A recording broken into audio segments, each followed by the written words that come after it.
Welcome to the Talking HealthTech podcast. My name is Peter Birch. I'm here at HIMSS 2025 in Las Vegas, and I'm at the RingCentral booth with John Poli. John, thanks so much for joining me today. Hi, Peter. Thanks for having me. It's great to have you here. RingCentral are partners of Talking HealthTech, and we've covered a lot of content back home in Australia, but we're here in Vegas. Great to have the opportunity to speak with you. Firstly, for those not familiar with RingCentral, particularly its role in healthcare, I'd love to get a bit of an overview of the work that you do and what that means in healthcare.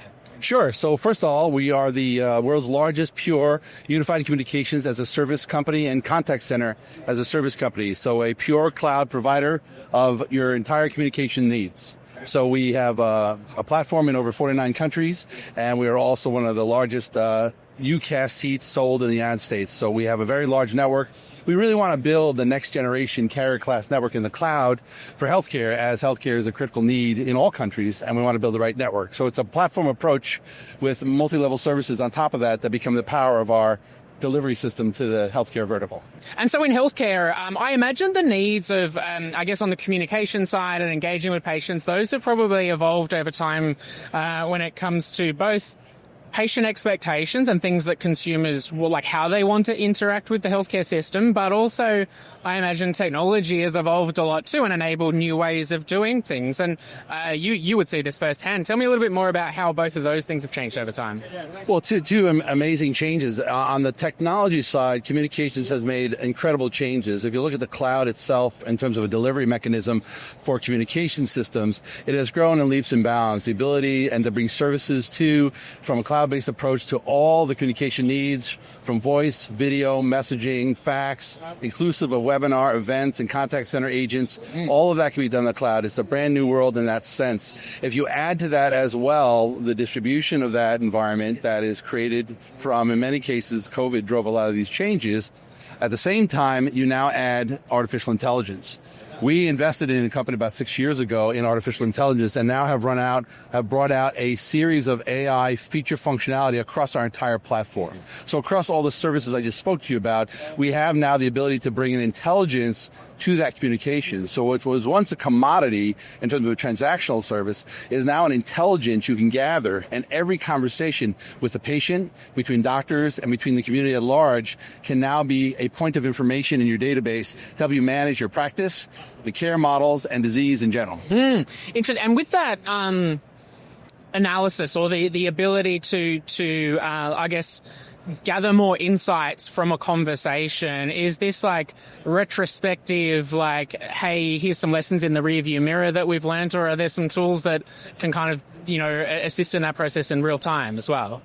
Both. What we're seeing is obviously multi-level artificial intelligence being applied to real-time conversation, to the collective analysis of that conversation, and whether that material information is something you want to keep in your information system of record, as well as collective intelligence across a number of thousands of calls or millions of calls to see trends, either in healthcare or in performance or operations. So we see that. The three areas where we're seeing the most interest in the cloud are patient engagement, which we're talking about now, which is really that interface between provider and the community at large. How do you deal with your members, your patients, residents, if you're in long-term care, are all part of that. New ways to think about managing that, aggregating that conversation, and even moving it to a digital experience where best needed, depending on the patient's needs. Second tier is in care coordination, the new way to manage with the cloud a population of providers and patients distributed in many ways, in new ways, and being able to use virtual tools like video, voice, and other tools, secure, HIPAA compliant, that allow you to deliver care in new models. And then finally, telehealth, remote care, the ability to manage patients at home. This trend is going to get more and more prevalent as populations age, as chronic care disease needs to be managed in a much more cost-efficient manner. We're seeing a lot of interest in managing that next generation of virtual health, which also was accelerated by the COVID issues as well. I think about, from my own personal experience of engaging with, I guess, voice communication with any business, I guess, but I feel like the way in the past that organizations that would provide these services would help take unstructured information, which is, someone trying to just blurt out what they need to happen. The way that you would structure that is through like an IVR, press 1 for this, and you're forcing the person to fit into a box. But I feel like in this age of generative AI and conversational AI, the ability to, there's a lot of power in this ability to take unstructured information, a lot of kind of details to then help get that person to where they need to be faster. Because in healthcare, we do need to structure stuff, and we need to be able to have information in the right place at the right time. We firmly believe we want to make that call to the practice or to the hospital or to the agent very powerful. So to your point, in terms of unstructured at the front end, if it's a digital experience, we want to use the best natural language process that we can, establish a comfort level so that patients are comfortable with the digital experience, can get real generative information from that, and help providers provide a much more scalable solution to the needs of the patient base by design. Internally, we want to take that same information that might be unstructured and start to contextually help an agent with a patient based on their background in the EMR, based on the history of calls with the environment. So you now have all this data set to draw on to drive maybe generative AI to recommend or augment the agent experience as well. So that's where we see coordination from unstructured environments, both in the interaction with the patient and the history of the patient, being brought to more focus at that call. Yeah, I mean, from my own experience many years ago as an agent in a contact center, the amount of information you need to consume and then find a database to then go into and say, oh, let me just look at this. If that could be presented to you like front and center, so then you're free to be able to provide a better, engage directly with the person on the other end of the line. That makes a lot of sense. So. Exactly. And that's where we're seeing at least the most change dynamically in healthcare in the States today and also overseas is in that patient engagement model right now. We're seeing a lot of new discovery, a lot of new AI techniques being brought in, and we're actually trying to apply that systemically across all our functionality in that space. Hey, I'd love to learn a little bit more about the US firstly, and then we'll look at other parts of the world, because I feel like sometimes there are parts of healthcare in the broad sense that Australia, where I'm from, if you can't tell, is sometimes we're leading in terms of how we do things and innovative models of care and all of that. Other times we look to other parts of the world like the US and go, okay, well, this is tried and tested. Now we'll feel a bit more comfortable in implementing these types of solutions. I'm not sure where we fit on that scale of in Australia of how much we've kind of dived all into new tools for particularly patient engagement on the, on this side. But in the US, what does it look like in terms of the biggest conversations you're having with the health systems and the problems they need to solve and the types of technologies they want to put into their practices? Well, obviously in the United States, cost is a big issue. Managing the cost curve in healthcare is key. And when we look at conversations, a lot of it is around that digital experience, as I talked about. Being able to move many of the activities on an agent. The big challenge in the U.S. is Monday morning, that half-hour wait just to schedule an appointment. Nobody wants to do that anymore. Yeah. So they're looking to do that through a dynamic self-service model. They want to do it through either a voice recognition system, a text chatbot. So we're offering all those options, and we're seeing a lot of people interested in understanding what can be put into a digital experience as efficiently and not decrease patient engagement and patient experience in that sense. Yeah. So we're seeing a lot of activity in that sense that's being driven. The other thing is we see the tools being used to be creative in terms of being able to customize and focus care and patient needs very acutely. One of the things that the U.S. is trying to do, at least we see a lot of, is care teams starting to understand that they can really target and isolate patient needs explicitly through their interactions with the practice. And so being able to understand that, bring that in and give that doctor, when they're with that patient, a freedom. That's why you see a lot of ambient listening technology, right? Not typing on a keyboard, but talking and focusing on the patient and getting great primer information before that patient even gets there about what recommended areas to focus on based on their history, both with their communications with the company, with the practice, as well as their history in the electronic database, electronic health record. Got you. But, and also RingCentral is, well established in Australia as well in healthcare. Talk to me about how you've seen, some of these technologies that you've talked about, that are used heavily in the US and how they're applicable in other parts of the world like Australia as well. Yeah, we've had great success with the clients in Australia. In fact, I think we see that the Australian market is pretty progressive in terms of what they're trying to do in healthcare. So we're very excited about what we're seeing there. We've made some great strides with some great companies like Helios and NFD and others. So what we're looking to do now is continue to understand what the Medicare national health model looks like in context and how to to best certify the tools to allow you to service all the needs within the requirements and the compliance issues within the country. Yeah. So local storage of information, for example, health information, local storage of all activity, for example. What do we do about compliance on paying bills and other stuff, those types of areas, which we look at the States, we need to customize in country by design, where we see it in other countries as well. Yeah, no, that's important. I imagine too, there's probably a bit of a, in such a breadth of services that can be provided in terms of that patient consumer experience and engagement side, it's always a decision in terms of what you build yourself versus what you then tie in with key partners to be able to then provide a seamless integration with. Talk to me about your approach to working with partners and what makes sense and how you kind of build your own things, that kind of stuff. Well, the power of our platform approach is just that you have the incredibly solid network, which you have to have for reliability for the life and death situations in healthcare. You then have a full suite of communications needs to give optionality to the provider on what they want to use when. So they might have different systems. We're seeing, for example, there's still a lot of faxing in the United States in referrals. So we have tools that can digitize that environment and optimize that environment as well. So we're seeing across the board the need to have services customized at the service layer on a standard platform with central analytics and central operational models to allow you to really efficiently aggregate your tools in a single service cloud provider.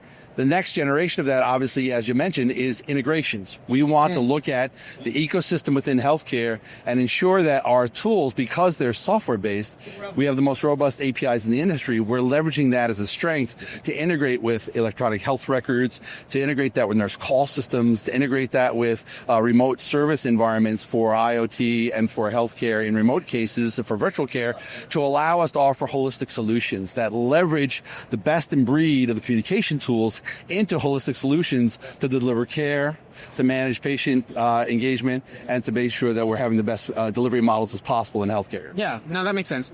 Hey, look, we're here at HIMSS, obviously, and at the RingCentral booth We've evacuated people from the space and now they've congregated on the outside here. But a lot of activity here I noticed as I was setting up. What are the types of conversations you're having with attendees at HIMSS? Because there's a good mix of the healthcare ecosystem, the technology crowd, and everyone in between. What are those conversations like? Well, we see a ton of partners. Obviously, we have a lot of our partners are in this area, and so we're continuing our conversations about what's the best practice in terms of working with them. Mostly we see, though, people coming by who are providers. In many cases, they're just starting to understand, ironically still, what the cloud's all about, what I can do, what is available, what does it mean to have a cloud-based solution in communications, what does AI do in the communications environment, how does it help me do what I need to do? So we're always translating the communications infrastructure into value for the healthcare across the areas I talked about. Again, patient engagement, care coordination, remote health, and virtual health, because that's where the most powerful impact is going to be. And we find a lot of people are really getting their eyes open to that. And we've found, if you look over the last few years, an incredible acceleration of interest, particularly from enterprise hospitals and large-scale environments as well, about what the cloud can now do. It is no longer a decision where it might be good to go to the cloud. It's one of, you now have a different care delivery option and an improvement you can make across the board that the cloud gives you. So we're seeing the acceleration of decision-making and interest in our environment. Hey, if I'm thinking from a provider's perspective, if you're going from, say, on-prem to a cloud solution, or you're going from one way of doing things to quite a different way of doing things, it requires a lot of strategy, a lot of thinking. It's sometimes a big undertaking that can be a bit overwhelming, and it's a nice idea, but to really get traction, there's a lot of work. What's your approach to working with partners to kind of help them kind of get, understand not just understand the value, but then also take an idea of implementing some new technology and actually executing it and taking it through, because there's a lot of different stakeholders required and all of that. And I would imagine, given that sometimes what you're doing, it could be quite transformational internally for them and then hopefully you're continuing to provide a seamless experience to patients because you can't go dark and then, turn something on again. Walk me through some of that project management stuff. I'd love to hear from that. Well, two areas of interest. One is obviously internally, RingCentral has a very comprehensive set of implementation teams, custom engineering teams, solution engineering teams, project managers. We lay out a whole implementation plan that's very explicit with the client. We work directly with them. We are focusing on customer service managers and technical assistant managers to help us drive and be partners. We want to be business partners with our clients. We understand what's driving their business, what are their core needs, and then translate that into technology evolution. But again, because we have the breadth of technology, you can just change out your phones day one and do nothing else. We will reverse integrate into some old systems. Will allow you to do some custom integrations as well. And this gives you the opportunity to move to the true digital transformation, which is operational change, at the pace at which your team can best adopt it and leverage it. Because if you throw a lot of technology at the team and they don't use it, it's not worth the effort. So we're trying to make a situation where we give you the option to adopt at the level you need to when you need to. So for example, we do an amazing integration with productivity tools, Salesforce, Teams, Workday. So all those pieces are part of our integration strategy to allow us to basically help clients integrate the cloud at the pace they want and leverage the tools as they need to. And that's what a real cloud partner is all about. Yeah, I got utility model. I'm thinking from like a healthcare provider's perspective, they may be looking at, say, something like telephone interactions or engagements online or anything where useful information is obtained, but often not much data is captured in terms of like that interaction. And something we saw during COVID and telehealth is that because the interaction is online, there's much more information you can obtain in terms of length of a consult or even the sentiment and all the bits of information you can gather from digitizing a lot of these processes. In terms of insights and analytics or information you can give back to clients once they are more digitally enabled using more modern tools. Give me an insight into what some of those knock-on benefits might be. Sometimes I imagine there'd be clients that are like, well, we didn't think this was going to be a benefit, but hey, it turns out now that, what gets measured gets managed kind of stuff. So exactly. Exactly. Yeah. Well, if you're in just in just my tenure here with Ring in about 5 years, there's been an amazing change in the perspective. And I'll talk to the U.S. market first, because obviously a lot of the U.S. market in many cases was driven by fear of litigation discovery. Right. So a lot of data, whether it was a conference call or whether it was a telehealth session, would be discarded because they didn't want the records. Over time, though, I think we found that practices and providers have found that having that information explicit, how they treated the patient, is actually protection against many of those issues in the past. And so we don't see as much fear there. And because the data now can be so completely and comprehensively managed through AI, you find that it's just too powerful a value proposition. As an example, one of the things to respond to your question, we're seeing a ton of interest. For example, there's a UK pharmaceutical company that went from kind of sampling 10 to 15% of the calls with their agents to now tracking every call with every agent through AI and being able to have a comprehensive view of how their agents are performing, taking the best practice, emulating it for the rest of the team, and then taking the low performances and looking to improve them. Can very targeted activity to drive the performance of their agents. And we're seeing that across the board as one of the key areas that AI is driving real time. And that's happening today. Yeah, super interesting. Hey, last week as we look, everyone's future facing here at HIMSS, and it sounds like there'd be a lot on the roadmap for RingCentral. What can we look forward to seeing over the next kind of 6, 12, 24 months? Well, as you saw, we just launched our AIR product, which is very powerful. So that kind of automation and tuning of AI to explicit value propositions in the markets, we're going to be key. I think you continue to see us driving integrations at scale across the board for the needs of our vertical in healthcare and other verticals as well, as we look at financial services, the government, and other agencies. So we see that. And again, we expect to always lead on the product side. So whether it's our CX product, our webinar events products, our EX products, we are a firm believer that as a cloud partner, we owe our clients the best technology, and we've been investing, and we're a leader in investment in R&D, and we'll continue to do that. It's the history of RingCentral, the power of RingCentral that's really been a leader in the industry, and we're going to continue to do that over the next 10, 15 years. Amazing. Well, John, we'll be looking on with interest, and there's the RingCentral presence on the Talking HealthTech website. People can learn more information there. I really appreciate you making the time. Look forward to catch up again soon. Thank you so much. Thank you, Peter.